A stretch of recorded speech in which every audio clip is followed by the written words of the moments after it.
ଗୋଟିଏ ଜଙ୍ଗଲରେ ଏକ କୁଆ ରହୁଥିଲା।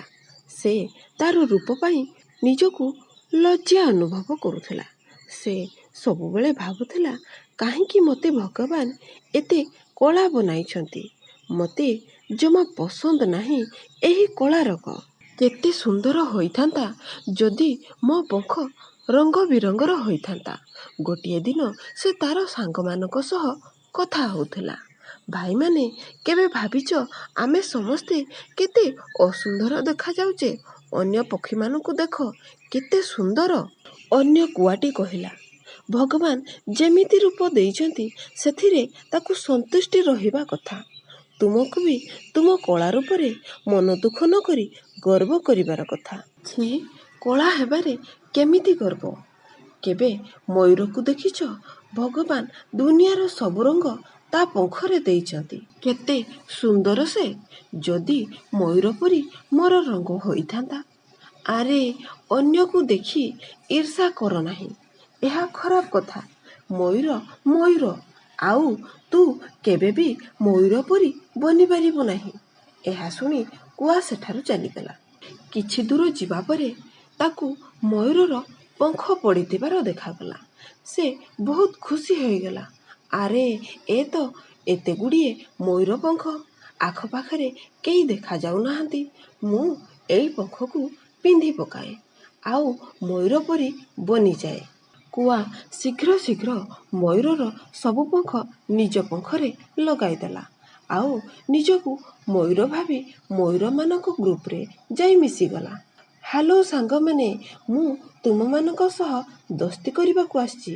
କ'ଣ ତୁମେମାନେ ମୋର ସାଙ୍ଗ ବନିବ? ମୟୂରମାନଙ୍କ ଭିତରୁ ଗୋଟିଏ ମୟୂର କହିଲା, ତୁମେ କିଏ? ତୁମକୁ ତ ଆଗରୁ ଏଠାରେ କେବେ ଦେଖିନାହିଁ। ମୁଁ ଏହି ଜଙ୍ଗଲରେ ଏକ ନୂଆ। ଆସ, ଆଜିଠାରୁ ତୁମେ ବି ଆମର ସାଙ୍ଗ। କୁଆ ମନେ ମନେ ବହୁତ ଖୁସି ହୋଇଗଲା। ମୟୂରମାନଙ୍କ ସହ ମିଶି ଏମାନେ ସମସ୍ତେ ମୋତେ ମୟୂର ଭାବିଛନ୍ତି। ଏହି ସମୟରେ ଅଳ୍ପ ଅଳ୍ପ ବର୍ଷା ହେବାକୁ ଲାଗିଲା। ସମସ୍ତ ମୟୂର ଖୁସିରେ ଗୀତ ଗାଇବାକୁ ଲାଗିଲେ। କୁଆ ବି ନିଜ ସ୍ୱରରେ ଗୀତ ଗାଇବା ଆରମ୍ଭ କଲା। କିନ୍ତୁ କୁଆର ସ୍ୱର କୁଆ ପରି ହୋଇଥାଏ ନା। ସେ ଜୋର ଜୋର କା କା କରିବାକୁ ଲାଗିଲା। ତା ଆବାଜରେ ସମସ୍ତ ମୟୂରକୁ ଜଣାପଡ଼ିଗଲା ସେ ମୟୂର ପଙ୍ଖ ପିନ୍ଧିଥିବା ଏକ କୁଆ। ଆରେ, ଇଏ ତ କୁଆ ମୟୂର ପଙ୍ଖ ପିନ୍ଧି ନିଜକୁ ମୟୂର ଭାବିଛି। ମାର, ଏହାକୁ ମାର।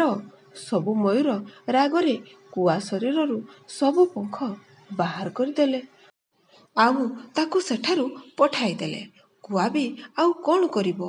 ଦୁଃଖୀ ହୋଇ ପୁଣି ତା ସାଙ୍ଗମାନଙ୍କ ସହ ରହିବାକୁ ଆସିଗଲା। ତା ସାଙ୍ଗମାନେ ଏହାକୁ ଦେଖି ହସିବାକୁ ଲାଗିଲେ। ଗୋଟିଏ ସାଙ୍ଗ କହିଲା, ଆରେ ଦେଖ, ଏ କିଏ ଆସିଗଲା? ମୟୂର ଆସିଗଲା। ମୟୂର ପାଗଳ କୋଉଠିକାର। ମୟୂର ପଙ୍ଖ ଲଗାଇଦେଲେ କିଏ ମୟୂର ବନିଯାଏ ନା?